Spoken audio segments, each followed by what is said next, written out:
सोलापुरात धार्मिक तेढ निर्माण करणारे बॅनर पोलिसांनी दाखल केला, तिघांवर गुन्हा।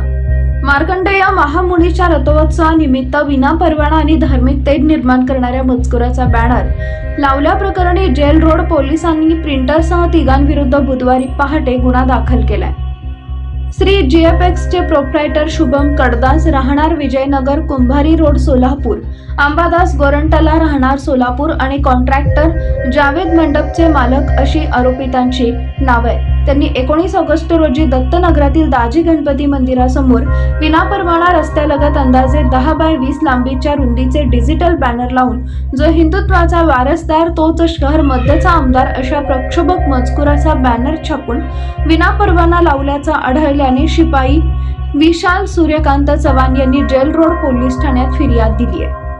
वरिष्ठ पोलीस निरीक्षक माने, पोलीस निरीक्षक बिराजदार, सहाय्यक पोलीस निरीक्षक सोनवणे यांनी घटनास्थळास भेट दिली आहे। या प्रकरणी बुधवारी पहाटे तिघांविरुद्ध मालमत्तेचे विद्रुपीकरण कायदा 1995 चे कलम 3(6) BNS 223(3)(5) प्रमाणे गुन्हा दाखल करण्यात आला असून पोलीस उपनिरीक्षक मोरे या गुन्ह्याचा अधिक तपास करत आहेत।